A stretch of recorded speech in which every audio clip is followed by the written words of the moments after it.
सोचो जो मछली हम खाते हैं उसमें हिडन एंटीबायोटिक्स हो सकते हैं। एक वायरस जो सिर्फ मरीन एनिमल्स में था अब वो ह्यूमंस की आंखों में डैमेज कर रहा है। और ये भी पॉसिबल है कि कोल्ड ज़्यादा या कम होना वायरस पर नहीं बल्कि आपके बॉडी के रिस्पॉन्स पर डिपेंड करता है।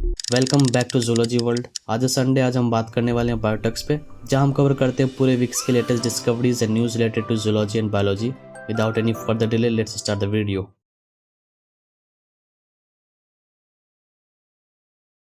हमारी पहली खबर आती है फिश में हिडन एंटीबायोटिक्स का डेंजर।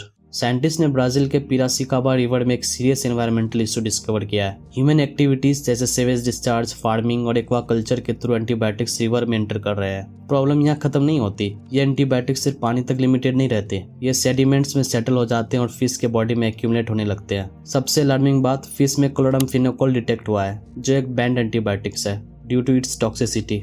मतलब ये सिर्फ एनवायरनमेंट का इशू नहीं है बल्कि डायरेक्ट फूड सेफ्टी का रिस्क है। स्टडी ने यह भी दिखाया कि हर एंटीबायोटिक सेम बिहेव नहीं करता। कुछ जल्दी एलिमिनेट हो जाते हैं लेकिन कुछ जैसे क्लोरामफेनिकोल फिश टिश्यू में लंबे समय तक रहते हैं। रिवर पॉल्यूशन सिर्फ एनवायरनमेंट नहीं बल्कि हमारी प्लेट तक पहुंच चुका है। अब बढ़ते हैं दूसरे कवर की ओर। मरीन वायरस जो ह्यूमन आइज को इफेक्ट कर रहा है। एक नया वायरस जो पहले सिर्फ मरीन एनिमल्स को इन्फेक्ट करता था अब ह्यूमंस में भी डिजीज कॉज कर रहा है। चाइना में रिसर्चर्स ने एक कंडीशन आइडेंटिफाई किया जिसमें आई प्रेशर बढ़ता है, इन्फ्लामेशन होती है और सीवियर केसेस में विजन लॉस तक हो सकता है। इसका कॉज है एक टाइप का नोडो वायरस। स्टडी में 70% को एनालाइज किया गया और सब में ये वायरस प्रेजेंट था। इन्फेक्शन का सोर्स हो सकता है एक्वेटिक एनिमल्स हैंडल करना, रॉ सी फूड कंज्यूम करना या इन्फेक्टेड एनवायरनमेंट के कांटेक्ट में आना। कुछ केसेस में इनडायरेक्ट ट्रांसमिशन भी डाउट हो सकता है। लैब एक्सपेरिमेंट में माइस इन्फेक्टेड हुए, उनकी आईज में डैमेज डेवलप हुआ और वायरस के थ्रू स्प्रेड भी हुआ। साइंटिस्ट ने यह भी फाइंड किया कि वायरस दुनिया भर में 49 स्पीसीज में ऑलरेडी प्रेजेंट है, फिश, श्रिम्प, क्रैब्स और इवन अंटार्कटिक स्पीसीज तक। मतलब ये एक पोटेंशियल जूनोटिक थ्रेट है जो साइलेंटली स्प्रेड हो रहा है। मरीन इकोसिस्टम का एक वायरस अब ह्यूमंस तक पहुंच रहा है और यह फ्यूचर बायोसिक्योरिटी का रिस्क बन सकता है। चलिए अब बात करते हैं फ्लू पे। फ्लू और कोविड ओल्डर एडल्ट्स को ज्यादा क्यों हिट करता है? कोविड पेंडेमिक के बाद एक सवाल बहुत कॉमन था, ओल्डर एडल्ट्स को सीवियर इन्फेक्शन ज्यादा क्यों होता है? University of California San Francisco की स्टडी ने इसका आंसर दिया। रीजन सिर्फ वीक इम्यूनिटी नहीं है बल्कि एजिंग लंग्स का बिहेवियर भी है। लंग्स में फिब्रोब्लास्ट सेल होते हैं जो स्ट्रक्चर मेंटेन करते हैं, लेकिन एजिंग के साथ ये सेल एबनॉर्मल बिहेव करने लगते हैं। ये एक पाथवे एक्टिवेट करते हैं NF-κB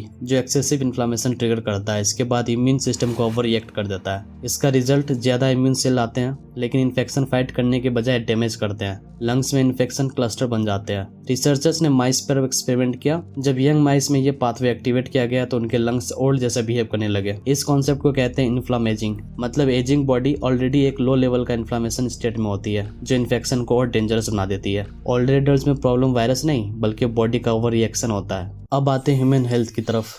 प्रोटीन ऑब्सेशन का सच। आजकल हर जगह हाई प्रोटीन प्रोडक्ट्स दिखने को मिलते हैं, protein water, protein snacks, protein bars. लेकिन एक न्यू रिसर्चर्स कहते हैं कि ये ऑब्सेशन साइंस से ज्यादा मार्केटिंग का रिजल्ट है। हिस्ट्री इंटरेस्टिंग है। वे प्रोटीन जो चीज बनाते वक्त वेस्ट प्रोडक्ट था उसे इंडस्ट्री का एक नया प्रीमियम सप्लीमेंट बना दिया। मार्केटिंग ने प्रोटीन को एक हेल्थ हेलो दे दिया।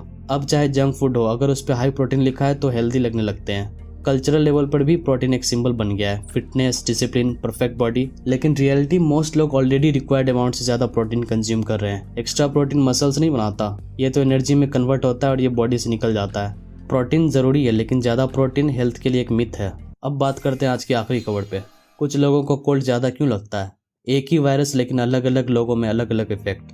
कुछ लोगों को सीवियर कोल्ड होता है, कुछ को माइल्ड और कुछ को बिल्कुल नहीं। लेकिन क्यों? आंसर है बॉडी का अर्ली इम्यून रिस्पॉन्स। जब राइनो वायरस नेजल सेल में एंटर करता है यह सेल इमीडिएटली इंटरफेरोन्स रिलीज करता है। इंटरफेरोन्स एक सिग्नल सिस्टम है जो नियर बाय सेल्स को वार्न करता है कि वायरस स्प्रेड हो रहा है। अगर यह रिस्पॉन्स फास्ट और स्ट्रॉन्ग हो इन्फेक्शन कंट्रोल हो जाता है। सिम्टम्स माइल्ड या जीरो होते हैं, लेकिन अगर रिस्पॉन्स स्लो हो वायरस रैपिडली स्प्रेड करता है, सिम्टम्स सीवियर हो जाते हैं। साइंटिस्ट ने लैब ग्राउंड नेजल टिश्यू पर एक्सपेरिमेंट करके ये ऑब्जर्व किया। जब इंटरफेरोन्स रिस्पॉन्स ब्लॉक किया गया तो इन्फेक्शन एग्रेसिव हो गया। मतलब डिफरेंस वायरस में नहीं आपकी बॉडी के रिस्पॉन्स में है। कोल्ड की सीवियरिटी वायरस से नहीं आपकी बॉडी की टाइमिंग और रिस्पॉन्स से डिसाइड होती है। तो ये थे आज के बायोटॉक्स। फिश में एंटीबायोटिक्स, मरीन वायरस या इम्यून सिस्टम का रोल।